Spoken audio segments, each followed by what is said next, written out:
Mesdames et messieurs, je vous prie d'accueillir sur cette scène Willem. Ovation, s'il vous plaît.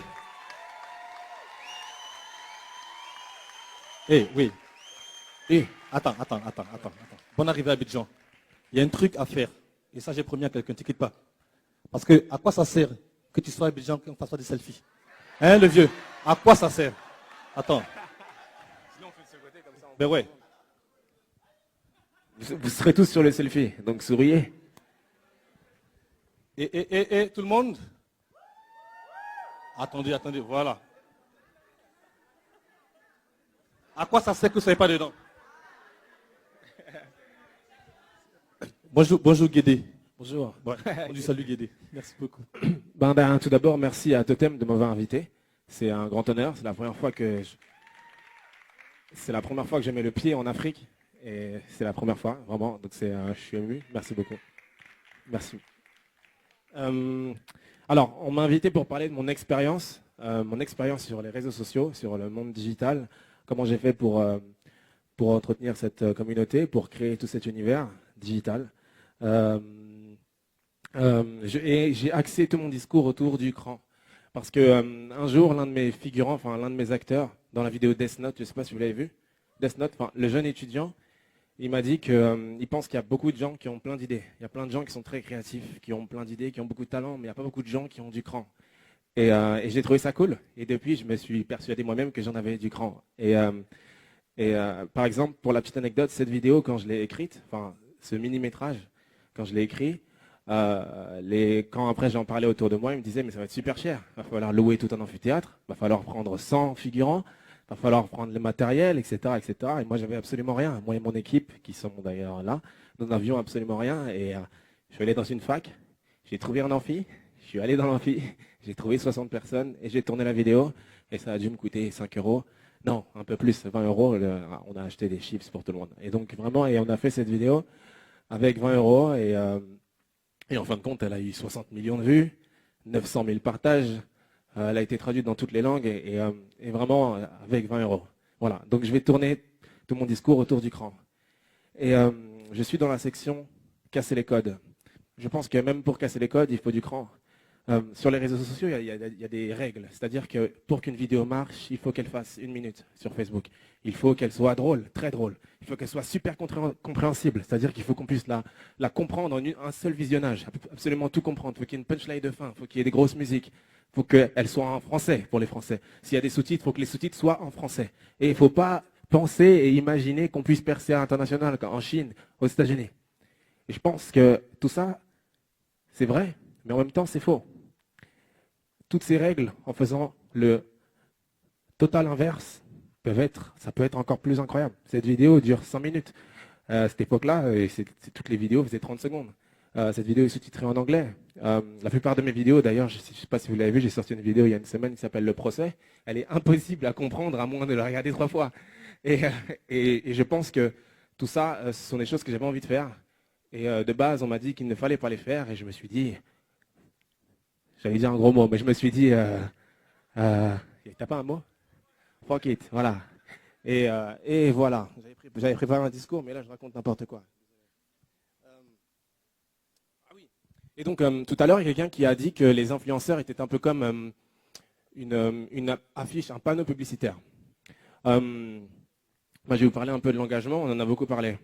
Un panneau publicitaire, tu auras beau le mettre sur le périphérique le plus fréquenté du monde, sur les Champs-Élysées, devant la Tour Eiffel. Tu auras pu mettre un grand panneau publicitaire sur les Champs-Élysées, l'avenue la plus fréquentée du monde. Si ton panneau publicitaire il est pas bon, si c'est pas impactant, les gens vont passer devant, tout le monde connaîtra ce panneau publicitaire, mais personne ne va le lire.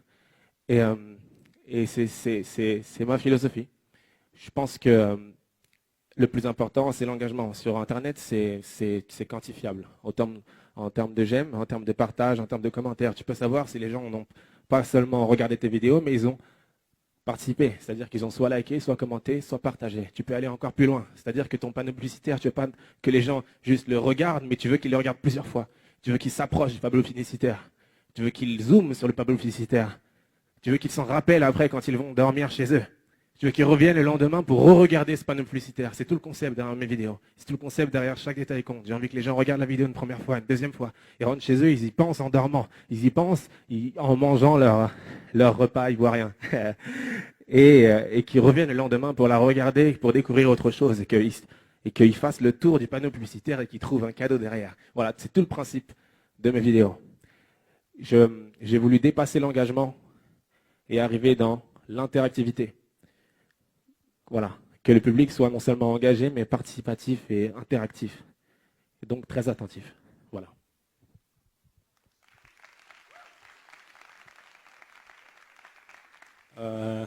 Voilà, il me semble que je suis arrivé à peu près au bout. Ça. Ok, ben super Will. On va quand même faire quelques questions-réponses, non? Qu'est-ce que vous en pensez? On va s'installer? À moins que tu avais encore quelque chose à dire. Ok. J'ai beaucoup parlé, je crois. Prends place. Donc en fait, moi je vais juste lancer la conversation avec quelques questions qui vont intéresser les professionnels et ensuite on verra qui dans la salle souhaite poser quelques questions. Donc du coup, effectivement, dans Casser les codes, d'abord la question des plateformes. Quand on parle vidéo, alors c'est vrai que Facebook a développé ses plateformes, sa stratégie vidéo, mais à la base, c'est pas à Facebook qu'on pense en premier quand on veut développer une stratégie vidéo. Alors pourquoi tu n'as aucun compte YouTube, tu n'as aucun compte Dailymotion, enfin tu as juste en fait tes vidéos sur Facebook. De base, je vais pas faire le mec. Au début, c'était pas vraiment stratégique. C'était vraiment parce que j'avais raté l'ère YouTube. Facebook était le seul réseau social que j'avais, donc j'ai choisi de poster sur Facebook. Ensuite, il y avait une stratégie j'avais pas envie d'être cantonné dans le rôle de YouTubeur. Les YouTubeurs sont YouTubeurs. Et voilà, je trouvais qu'il y avait aussi à l'époque le challenge, personne n'était encore sur Facebook, donc je trouvais qu'il y avait un petit challenge à être le seul exclusivement dessus. Mais c'est surtout pour pas être cantonné dans le rôle de YouTubeur, c'est quelque chose dans lequel on s'enferme très facilement. Voilà, et on perd de la liberté enfin, finalement. Toujours cette volonté de ne pas rester dans une case, quoi. Oui, c'est vrai. Et du coup, un autre aspect qui vient un peu casser les codes, c'est ce qui marque, c'est la fréquence des vidéos, puisqu'on dit très souvent, les acteurs du digital qui arrivent à développer une grosse audience sont des acteurs qui postent très très régulièrement, parfois une fois, 2-3 fois par jour. Et je pense qu'en 2017, tu as sorti que 5 vidéos, si je m'abuse. Là, voilà, c'est 6 ou 7, d'accord. Mais ça reste une fréquence d'une fois tous les 2 mois. Oui. Oui. Après, bon, il y a plein de choses qui rentrent en compte. Mais après, oui, effectivement, j'ai absolument pas, j'ai pas vraiment l'impression de dire qu'il faut absolument que je sorte toutes les semaines pour que les gens restent. Je me mets pas cette pression-là. J'essaie de vraiment travailler au max chaque chose que je fais. J'essaie que ce soit le plus impactant possible, le plus intéressant. Voilà, que ce soit le plus nourrissant. Comme si tu manges un gros plat, t'en as pas besoin pendant un mois. Et aussi comme ça demande beaucoup de travail. Voilà. Mais après, j'ai pas vraiment de stratégie derrière. Ça aurait pu flopper comme. Voilà, ça a marché, mais ça aurait pu flopper, je savais pas. Voilà. Ok. Et est-ce que tu peux dire le nombre de commentaires qu'a eu ta dernière vidéo? Je sais pas. Pas du tout. Bon, plus ou moins. Hein. Excusez-moi, vous pouvez discuter entre vous.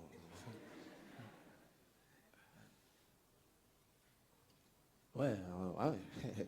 Ouais, en une semaine, il y a eu près de 100 000 commentaires. 100 000 commentaires. 200 000, ouais. 200 000 commentaires en une semaine. Et alors moi, je veux parler justement de ces commentaires-là parce que très souvent, les commentaires avec les créatifs servent à avoir justement une relation entre le créateur et ses fans. Et en fait, ce qu'on remarque dans tes commentaires, c'est que tes fans parlent entre eux, en fait. Donc, comment est-ce que tu gères en fait ce niveau assez élevé d'engagement? Pour mettre le contexte, la dernière, pour ceux qui ne l'ont pas vue, c'est une vidéo assez particulière qui est assez longue, qui dure 12 minutes. Et c'était encore un challenge d'ailleurs, parce que c'était une vidéo dans laquelle je ne donne pas la fin. Donc en fait, tu regardes toute la vidéo, tu es en haleine pendant toute la vidéo et la fin n'existe pas. Donc, c'est-à-dire, et je donne en fait le choix, enfin, le public doit deviner la fin. Et en gros, j'encourage le public à deviner la fin. Et donc oui, de base c'était un challenge, je me suis dit, bon, j'espère que les gens ne vont pas être trop énervés. Et les gens ont beaucoup joué le jeu, et donc ce qui fait que les gens ont discuté avec eux, on va en discuter entre eux sur des théories, sur ce qui a vraiment tué Margaret, parce que c'est une histoire de meurtre. Et voilà. Et en fait, oui, c'est vrai, je ne suis pas vraiment dans l'optique justement d'un youtubeur qui est plus dans un côté personnalité publique, qui va essayer de développer sa personnalité publique, qui va essayer d'être sympa avec les gens pour que les gens discutent avec lui. Moi, c'est vraiment, je propose quelque chose, et si ça vous plaît, vous allez discuter entre vous de la chose. Tu vois ce que je veux dire? Oui, je vois. Je vois ce que tu veux dire. Ouais. Et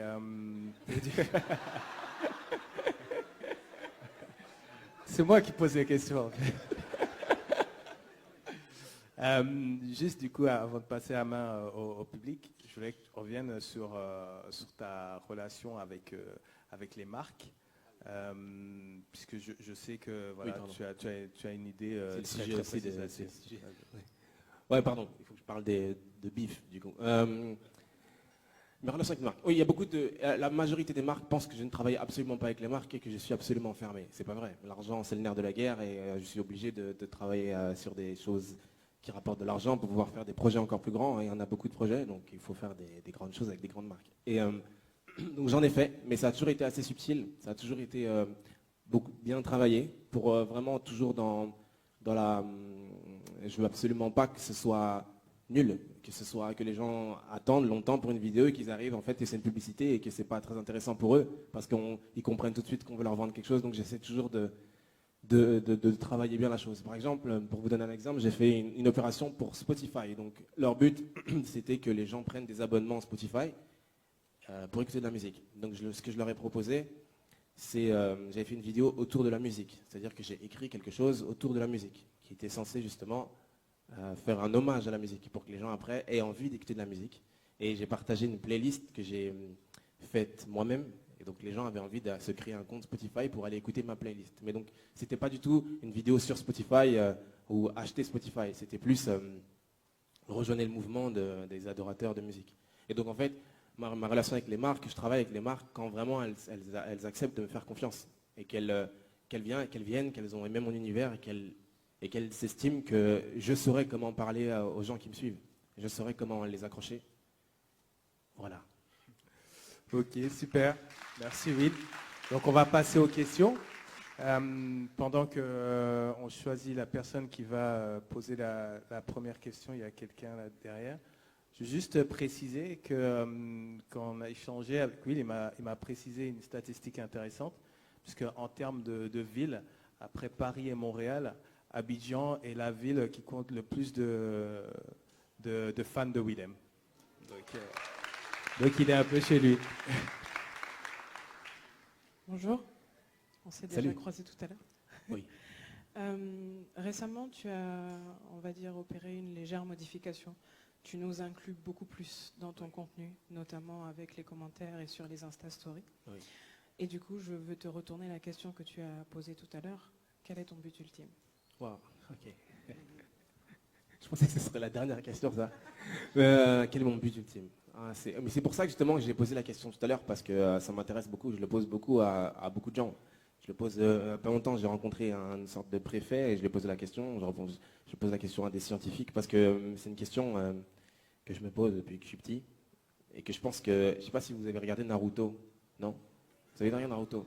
Ouais, dans Naruto il est fort parce que son objectif c'est de devenir Hokage, et tu vois, pendant devenir en gros le chef du village. Et donc pendant toute la série, c'est un dessin animé, enfin c'est un manga, pendant tout le manga, son but ultime c'est de devenir Hokage, chef du village. Donc ce qui fait qu'il a énormément de force, il sait où il va, il sait qu'il faut prendre ce chemin parce que ce chemin le rapprochera de son but ultime. Mais que je pense que tant qu'on n'a pas trouvé un but ultime, on ne sera pas à 100% de nos capacités, vous voyez ce que je veux dire?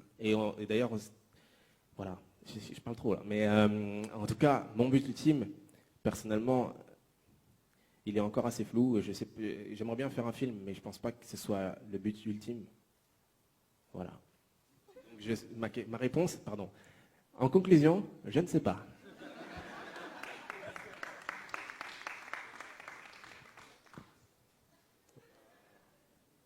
Je te-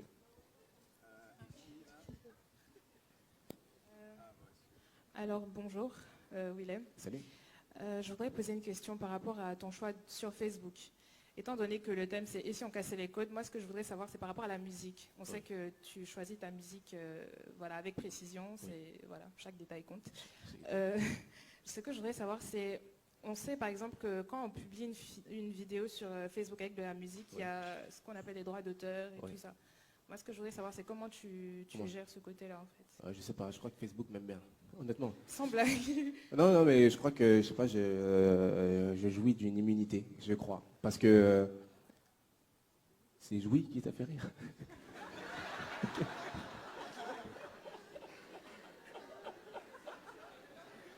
Ok, pardon. Ah, pardon. Désolé. Ok. Non, j'ai pas d'autre mot du coup. Facebook me donne une bonne immunité. Ouais. Ben non, ouais, je pense qu'il dit ça pour moi, je sais pas, mais en tout cas, j'ai jamais eu de soucis, vraiment. Ouais, pardon, je devais choisir.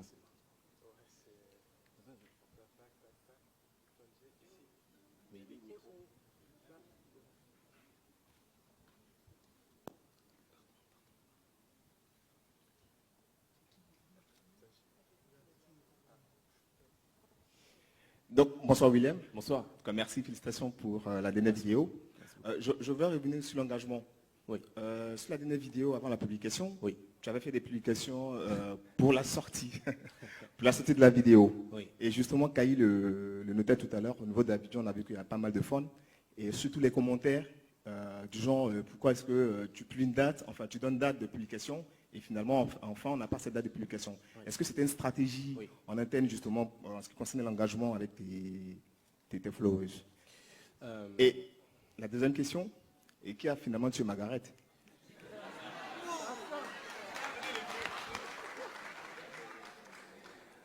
Je vais commencer par la première question. Je vais faire en sorte que la réponse soit la plus longue possible. Non, je rigole. Alors, pour la première question, est-ce que je fais exprès de retarder les vidéos? J'ai vu que quand il a fini de poser cette question, il y a beaucoup de regards interrogatifs qui sont tournés vers moi. Je pense que le truc, c'est que la réponse que je donne, si je vais te dire que non, c'est pas une stratégie, il y a peu de gens qui vont me croire dans la salle. Donc, voilà. Mais honnêtement, c'est pas une stratégie. La plupart du temps, c'est pas une stratégie. Et la plupart du temps, c'est pas une stratégie, c'est juste que parfois, je finis la vidéo, je dis que je vais la sortir là, et je la re-regarde, il y a plein de détails qui me sautent aux yeux, des choses que j'ai envie de changer. Pour la petite anecdote, exclusivité, pour la petite anecdote, c'est au dernier moment que j'ai enlevé la fin de la dernière vidéo. Au dernier moment, j'ai enlevé la dernière scène. Voilà. Juste pour préciser, pour les personnes qui... C'est à quelqu'un d'autre de...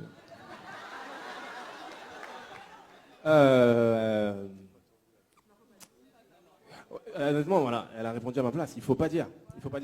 En fait, le concept de la dernière vidéo, c'est ça, c'est un procès. C'est un procès, je suis son avocat. Je suis l'avocat du mec qui a tué Margaret. Oups. C'est une blague, c'était préparé. N'importe quoi. Oh là là. Oh Seigneur. Non. non, attends. Non, mais là... Non, je suis l'avocat du mec qui est présumé coupable. Et donc moi, mon job, c'est de faire en sorte que le jury soit perdu. De faire imaginer plein de choses au jury. Et vous êtes le jury. Vous n'aurez jamais la réponse. Vous pourrez juste croire. Vous pourrez juste faire vos propres idées. Et c'est à vous de voter. C'est à vous de mettre quelqu'un en prison, mais vous ne pourrez jamais sortir de la caverne. Voilà. Juste Ok. Comment Ouais, alors, levez la main qui pense que c'est la meilleure amie. Mélissa qui s'appelle Mélissa, la meilleure amie. 1, 2, 3. Ok, d'accord, très bien. Qui pense que c'est le flic présumé amant. Ah ouais, d'accord. Ouais. Et qui pense que c'est la voisine présumée droguée. Ok. Qui pense que c'est le mari, celui que je défends. D'accord. Qui pense... Ouais. Mais moi... qui pense que c'est moi? Ah, d'accord. Ok. Ben, très bien. Ben, maintenant, vous avez la réponse. Voilà. Question suivante? Willem, j'ai 2 questions pour toi. Tonje. Pardon. J'ai deux questions pour toi. La première, très classique, comment tu utilises la data? Tu as de la data sur le nombre de vues, tu vois à quel moment ça drop sur un épisode. Oui. Est-ce que ça influe la façon dont tu écris? Je pense que ça peut être assez intéressant comme réponse. Et ma deuxième question, elle est sur ta créativité. La première personne qui m'a parlé de ton travail, c'était mon frère il y a quelques années, en me disant, écoute, mec, il y a un mec qui déchire tout sur Facebook, c'est Willem. Et je me pose cette question, moi-même artiste, qu'est-ce qui t'inspire? Qu'est-ce que tu lis? Quels sont les films que tu regardes? Oui. Parce que je pense que ça peut pousser les gens D'accord. à faire des recherches sur leur travail. Ok. Merci. Alors, la data. La data, j'en prends compte, mais pas trop non plus. Il y a certains exemples qui m'ont beaucoup frappé. Par exemple, la vidéo qui s'appelle « Comment mater une fille sans que ta copine te crame ». Dans cette vidéo-là, c'était une des premières vidéos où j'ai fait vraiment beaucoup de vues, où le nombre de vues était indécent. Cette vidéo, je crois, elle a fait 30 millions de vues en, je sais plus, 48 heures ou un truc comme ça. Et c'était indécent, c'était très surprenant. Et après, j'ai étudié un peu le truc, j'ai vu que la vidéo avait énormément tourné sans le son. C'est-à-dire que les gens ont regardé la vidéo en entière sans le son. Donc en fait, j'ai vu par surprise que la vidéo était appréciable et même totalement compréhensible sans le son. Je me suis rendu compte que ça peut être une très bonne stratégie marketing de faire des vidéos compréhensibles sans son, mais j'avais absolument pas fait exprès. Ensuite, la vidéo Death Note, qui a eu beaucoup de succès en termes de réaction. Mais par exemple, dans la data, j'ai vu qu'il y avait beaucoup de gens, pour ceux qui ne me suivent pas, qui ont lâché avant un certain temps, qui ont arrêté de regarder la vidéo, parce que au moment où je trouve le Death Note, c'est au moins 2 minutes après le début de la vidéo. Donc en gros, avant les 2 minutes de vidéo, il n'y a pas encore le dénouement, l'élément déclencheur. Donc les gens, ils veulent tôt le dénouement déclencheur. Voilà, il y a des petites choses comme ça. Et c'est pour ça qu'un peu dans le procès, directement, ça commence par le meurtre. J'ai pas voulu faire une intro particulière. Donc en gros, parfois, j'en prends un peu compte, mais pas trop non plus, parce que je pense que, comme je dis, toutes ces règles elles sont là pour être violées. Mais pourquoi vous On riez? va prendre une dernière question. Ah pardon, la deuxième question, excuse-moi, il faut reprendre. La deuxième question, qu'est-ce qui m'inspire? Alors, et j'ai honte de le dire, à chaque fois qu'il y a des gens du cinéma qui me posent ces questions-là, j'ai honte de le dire, mais je regarde pas grand-chose. Par exemple, j'ai absolument raté la génération Netflix. Je suis aucune série, j'ai pas vu House of Cards, How to Get Away with Murder, je me suis inspiré de How to Get Away pour faire la Friendzone, mais How to Get Away, j'ai vu 2 épisodes. J'ai vu les 2 premiers épisodes. Le premier épisode m'a frappé, j'ai trop kiffé la réalisation de l'amphithéâtre, et c'est pour ça que j'ai fait un clin d'œil dans cette vidéo-là, mais j'ai vu 2 épisodes, j'ai absolument rien vu d'autre. Il y a tous les classiques que j'ai pas vu Le Parrain, j'ai pas vu tous les films comme ça. Après, ma petite anecdote, quand j'étais jeune, ma mère, avant de m'endormir, au lieu de me lire des histoires, elle me racontait des films. Donc ce qui fait qu'il y a plein de films que j'ai pas vus mais que je connais. Par exemple, Usual Suspect, on me dit beaucoup que je m'inspire d'Usual Suspect. Je ne l'ai jamais vu, mais je le connais parce que ma mère me l'a raconté. Matrix, ma mère me l'a raconté avant de l'avoir vu. Le Parrain, ma mère me l'a raconté aussi. Voilà, il y a plein de films comme ça où j'ai baigné dedans quand j'étais tout petit, et donc il fallait l'imaginer avant de le voir. Et sinon, ouais, j'ai lu des trucs. Alors, on va devoir s'arrêter là. Donc, dernière question. Et juste préciser pour les personnes qui ne sont pas au courant, Willem en fait réalise toutes ses vidéos avec son téléphone. Ah oui, oui. Avec son téléphone, et fait également les montages avec son... Non, plus maintenant. Non, plus. Mais- D'accord. Ouais, Ok. non, ça serait trop dur. Ok, mais en tout cas, réalise toutes ses vidéos Avec avec, mon iPhone, avec son iPhone. Salut Willem, Oui. moi c'est Dédi. Donc de toute évidence, tu as un talent d'écriture de scénariste qui est indéniable, très talentueux, bravo. Et je pense que c'est ça qui fait l'accroche avec le public. Merci beaucoup. Mais très rapidement, on t'a collé le personnage de l'expert du digital, des réseaux sociaux, qui sait à quelle heure poster, comment comment doit durer la vidéo, etc. Donc je voudrais savoir, 2 questions. Dans ton processus créatif, Oui. à quel point justement cette rigueur, expertise au niveau du digital t'influence? D'accord. Est-ce que, voilà, Tangier avait posé la question du data, à quel point toi, la durée, le son, pas le son, D'accord. influence ça? Et pour aller et la deuxième question, c'est justement par rapport à la monétisation. Oui. La démarche ultime vers la monétisation, à quel point ça influe sur ton processus créatif, parce que c'est ta créativité qui fait ta capacité à accrocher tout le monde ici. Je vais vraiment essayer de répondre sincèrement parce que c'est censé être un événement pour justement le digital. Il ne faut parler franc et tout. Donc j'ai vraiment essayé de parler sincèrement. Alors, en termes d'image, moi je travaille beaucoup sur l'image, parce que je pense que c'est très important, surtout en France où ils aiment beaucoup détruire les gens à cause de leur image, à cause de ce qu'ils ont l'air d'être. Donc je travaille énormément sur mon image, donc en gros je ne mets pas trop en avant l'expert digital entre guillemets. Mais en soi, je ne suis pas très bête, je suis pas trop bête, et donc je sais à peu près comment poster, à quelle heure, comment faire monter l'attente, faire monter l'engouement, comment créer le mystère. J'ai l'impression de comprendre comment faire, donc évidemment, je le fais. Après, je ne sais plus c'est quoi la question. En quoi ça influence ton processus créatif? Ça l'influence. En fait, c'est plus des tests. La plupart des vidéos sont des tests. Pour l'instant, je suis sur Facebook. Je sais que pour l'instant, ma finalité, c'est pas Internet. C'est vraiment le début. C'est presque. Je me fais la main presque. Donc en gros, je fais des tests, je vois ce qui marche moins, ce qui plaît moins, ce qui fait parler, ce qui fait réfléchir, ce qui crée le mystère, etc. Et voilà.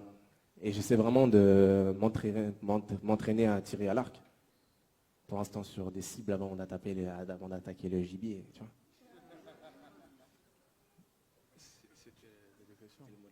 Ouais. C'était un monsieur qui danse. Qui danse. Est-ce que tu peux crier comme ça, il n'y a pas le déplacement non, mais là, il y a trop de... Ah. Waouh. Bon, une dernière, mais... Crie ta question. Je sais pas. Là. Ah, il y a le monsieur aussi. Ouais, non, mais ce sera la dernière. Et,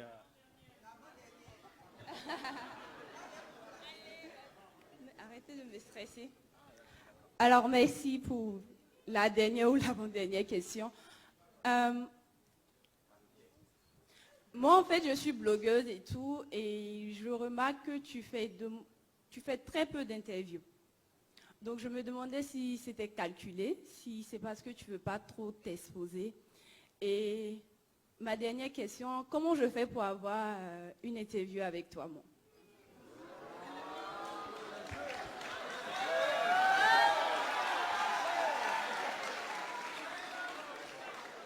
je précise qu'il fait aussi très peu d'événements.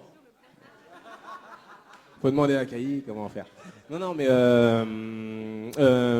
si par exemple je te réponds que c'est pas calculé pour le peu d'interviews, il y a encore plein de gens dans la salle qui ne croiront absolument pas. À cause de ce que j'écris dans mes vidéos, à cause des personnages que j'interprète dans mes vidéos, les gens imaginent que je suis super calculateur. C'est peut-être vrai, mais c'est peut-être pas vrai. Voilà. La deuxième question? Oui, tout à l'heure. Voilà. Oui. Oui.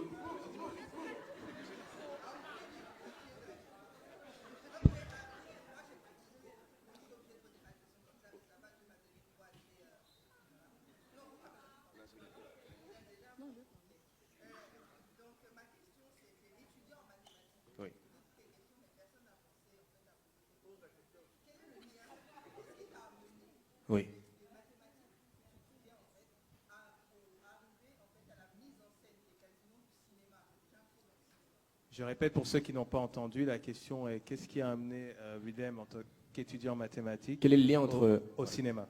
Quel est le lien que je fais entre les mathématiques et la façon dont je raconte l'histoire? Ouais, ok, ça peut être le mot de la fin. Quel est le lien? C'est difficile, je pense que c'est assez difficile à décrire. Si j'essaie. Ouais. Le lien, non, c'est plus dans la démarche, dans la façon de réfléchir, dans la façon de créer une histoire. Je le crée peut-être un peu comme une démonstration de théorème. Pour démontrer un théorème, tu utilises des éléments que j'appelle des détails et que tu essaies d'arriver à une conclusion. Et je pense que la façon dont on démontre un théorème, c'est peut-être la même façon que j'utilise, pas pour écrire forcément, mais pour réaliser. Voilà, j'aurais du mal à l'expliquer, mais je pense que le processus créatif est assez relié aux mathématiques. Alors, on va devoir arrêter là. Caï, j'ai le micro, donc j'ai une petite question. J'ai une petite question, vite fait. Alors, en analysant ton évolution Facebook, on voit que tu as commencé par des vidéos comiques assez short. Et au milieu, on a des comiques un peu longues. Et à la fin, on a un truc un peu plus complexe avec tout ce qui est énigme et tout. Est-ce que c'est une stratégie? Parce qu'on sait que lorsqu'on commence par des vidéos humoristiques, tout le monde vient, tout le monde est accroché à la chaîne. ou bien la page, est-ce que c'est exprès, est-ce que tu as commencé par les vidéos humoristiques pour amener du monde et ensuite déballer tout ce que tu avais? Non, vraiment, je vais vraiment essayer de casser le mythe. Je ne suis pas vraiment du style à calculer absolument tout. Non, il y a vraiment, j'étais spontané. À cette époque, j'étais sûrement très rieur. J'avais envie de rire, j'avais envie de faire rire, j'avais envie de me faire rire mes amis, faire rire mes proches. Et peut-être à un moment de ma vie, il s'est passé quelque chose de sombre et j'ai joué Guédé. Non, mais ouais, c'est à peu près ça. C'est en fonction de mon humeur, de mon mood. Et j'ai pas vraiment essayé de suivre une tendance ou quoi. J'ai fait du rire, j'ai fait quelque chose d'humoristique. Après, ça m'a lassé. J'avais envie de faire plus long. En faisant plus long, j'avais remarqué que j'avais pas envie de faire rire les gens longtemps. J'avais envie de rentrer dans une intrigue. Voilà. Et voilà. Merci Willem. Alors, juste préciser pour les personnes qui veulent en savoir plus sur Willem, il parlait de différents projets. Il disait que le web était qu'un début. Et en fait, pour toutes les personnes qui se sont inscrites pour la soirée ce soir, Willem nous fera une petite surprise puisque à Abidjan, il compte bien dévoiler la prochaine phase de son plan, de son master plan. Donc voilà un peu de teasing. Et donc, merci beaucoup. Merci beaucoup pour l'invitation. Merci. Merci Kaï, merci Willem. Encore ovation pour les deux.